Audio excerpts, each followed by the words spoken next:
So ayan po mga viewers ko. Kumusta po kayo? Nandito na naman po ako. Welcome po kayo sa aking YouTube channel, Randy Channel. Paki-subscribe, like, share, and comment sa aking YouTube channel, Randy Channel. Mga viewers ni Krishna, mga viewers ni Kalinga Prab, mga viewers si Pugong Bihero at ang kanyang team, viewers si Kuya Bal, Ate Na, Ate Jack, viewers si Kate Kram, viewers ni Miss Ivana Lawi, viewers si Daddy Frankie at viewers ni Senator Rapi Tulfo. Shout out sa inyo lahat mga viewers ko. Welcome po kayo sa aking YouTube channel. Welcome po kayo. Subscribe lang po yung like, share, and comment at skipan. Okay?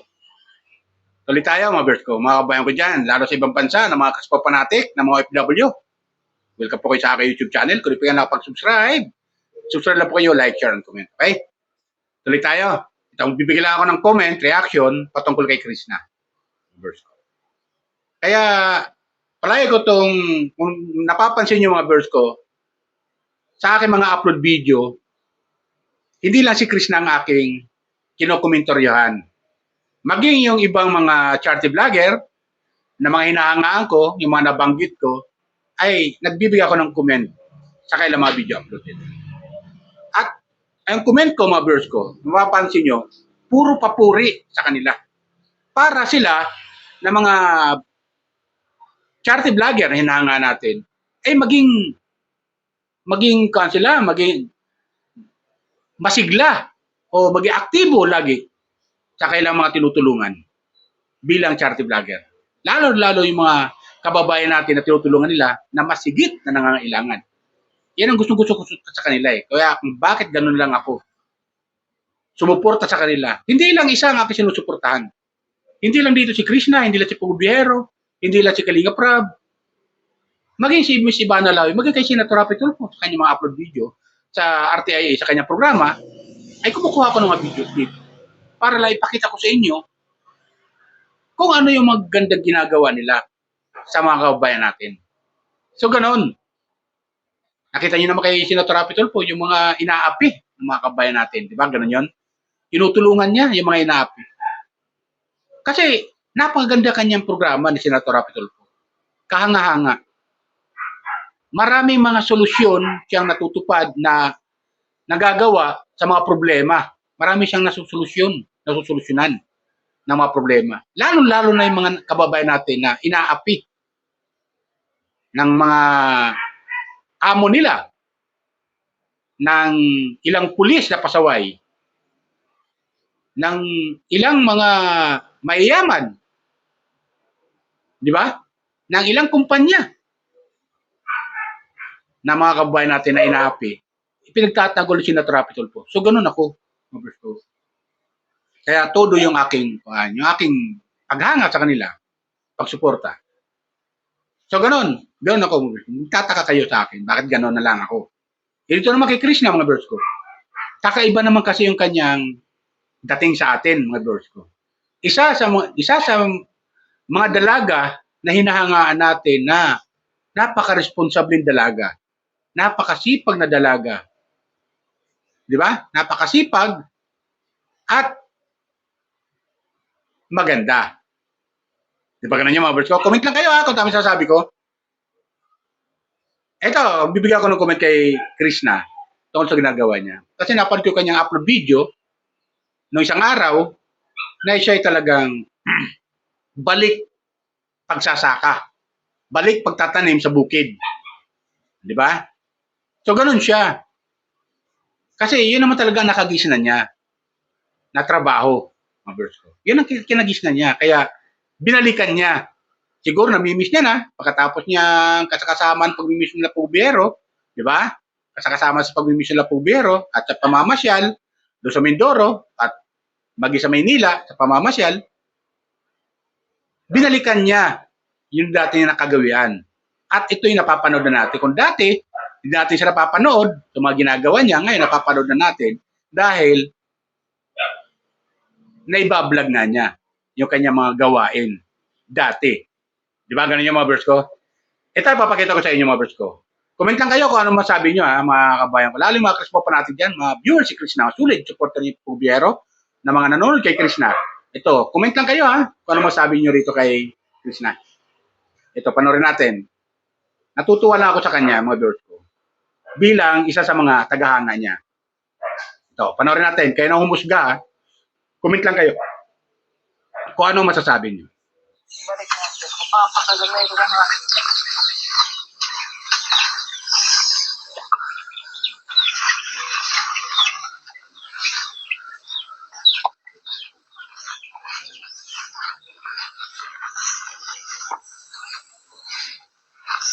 Uuwi muna sila at nananghalian sila hindi sa kotse kapatid ko. Naaamoy ko na ang hindi dapat maamoy. Dek! Oo. Sabi ko pa, nilinisan ko na to kasi nga, sabihin ko ito na umaga. At dito ako magpapatayo na parang result lang naman yun. Hoy! Ito yung iaabunod sa mga halaman. Ano siya? Fertilizer. Ano siya ng mga chicken nuggets. Benta rin yung pagkano din. Lupo. Pwede na din. Lupo ko. Pati yung ugaang ito.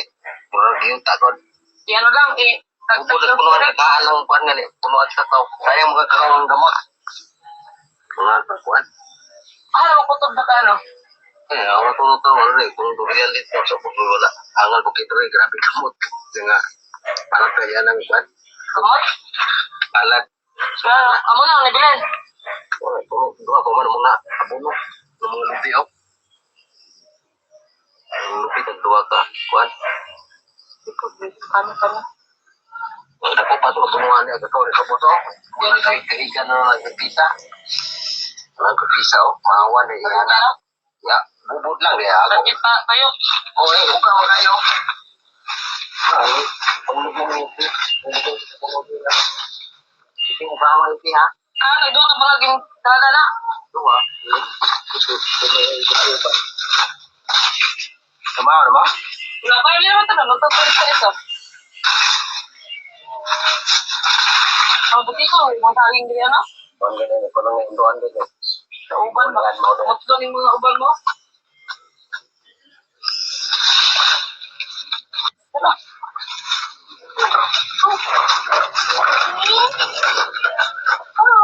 Ito na yung ano, hindi na nila nga ang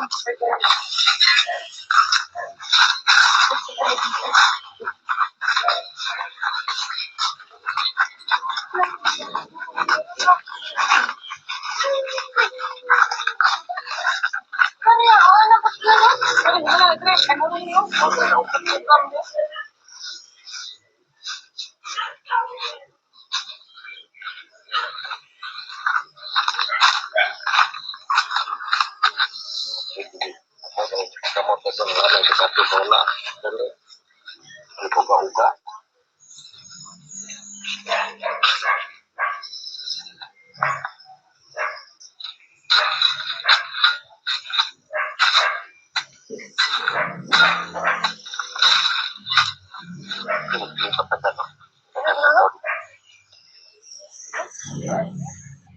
So, ayun, di ba mga person? Napanood natin.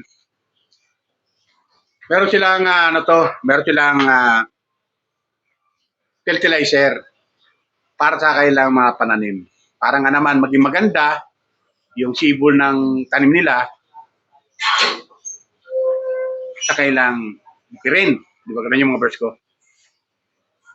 Nakakatuwa ang isang katulad ni Krishna na dapat talagang gayahin ng mga dalaga na na hindi tumutulong sa magulang. May mga ganun mga dalaga eh. Hindi tumutulong sa magulang. Yung yung nasa bahay lang. Pero kasi sa probinsya kasi, mga viewers ko, hindi mawala yan eh, Hindi mawala yan yung sasama-sama talaga sa magulang sa pagsasaka. Normal yan sa probinsya, lalo na kung wala kayong ganong ginagawa ron sa inyong barangay. Sasama ka talaga sa magulang mo sa pagsasaka. Kung anong trabaho doon sa bukid, pagtatanim, o anuman, paggagapas ng damo, paglilinis ng taniman para maging maganda yung pananim at hindi sirain ng mga insekto. Di ba ganun yan, mga verse ko? So dito makikita natin na talagang napaka sipag ni Krishna. Kaya nakakatuwa siyang panoorin. Kaya bilib na bilib ako dito mga verse ko. Comment lang kayo sa sinasabi ko. Comment lang po kayo lalo na mga Krispo pa natin dyan. Comment lang kayo. Ito, tuloy natin kung ano pa yung ginagawa ni Krishna. Tuloy natin. Kasi, na-inspire lang ako dito sa dalagang ito Napakadalagang tao, pero ganun yung pag-uugali niya, napakasipag. Napakasipag na dalaga.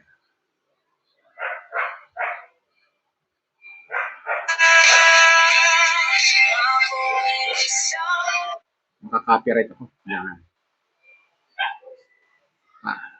Ito wala tong sound. Kaya makaka-copyright ako. Ito, ayan Paano ginagawa ni Krishna?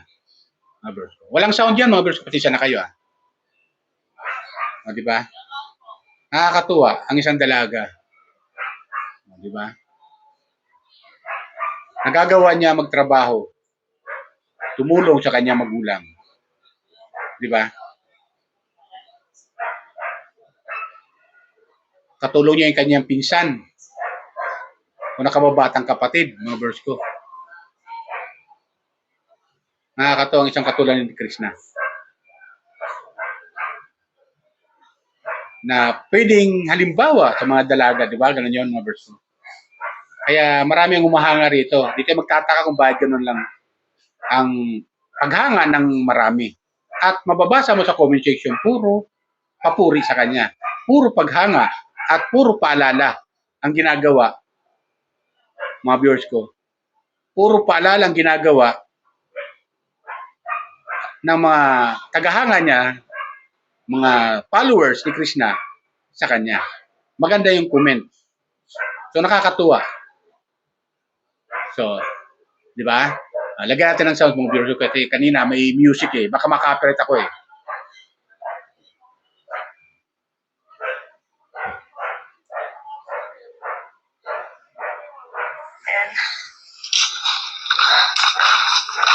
Itong gamay. Siya naman po. Para kayo no?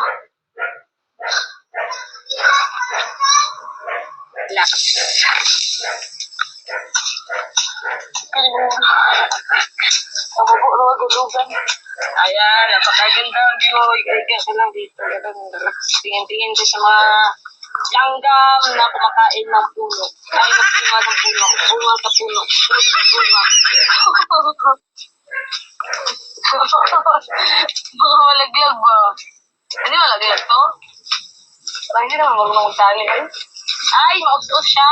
Kasi nga madulas. Tingnan natin. Tulog muna tayo mga 15 minutes. Tapos, balik na naman. Good night, guys. So, ayun, di ba? Ang pahinga niya lang, magduyan. Pahinga 15 minutes, balik na naman sa trabaho. Ganon si Krishna mga verse ko. Kaya nakakatuwa siya Nakakatuwa siya panoorin. Yung mga kanyang mga upload video, lalo sa pagtatanim. Kasi relate tayo dyan, lalo ng mga taga-probinsya sa kanyang kasipagan. Kaya kahanga-hanga ang isang katulad ni Krishna. Shoutout to Krishna, pagpatuloy mo lang yan.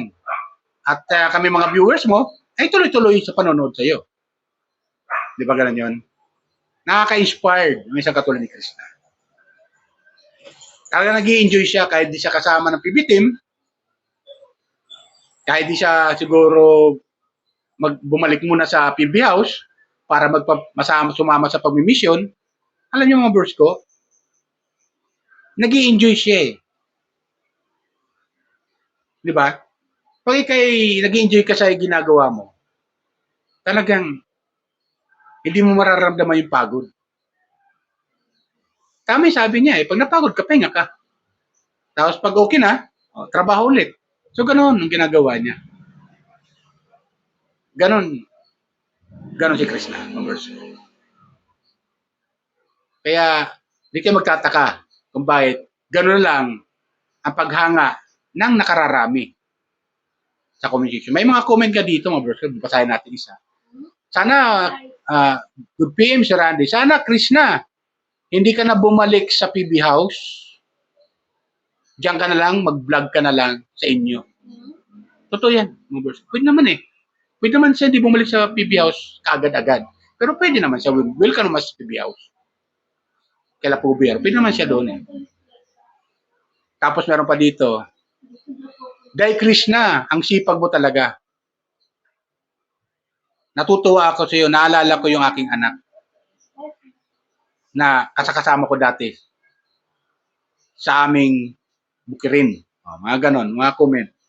Tapos meron pa dito. Dahil Krishna, ingat ka lagi at huwag mong pababayaan ang iyong sarili. Di ba? Mga ganon mga comment. Nakakatuwa. Marami pa yan mga bros ko. Marami yan na mga comment na mga ganda.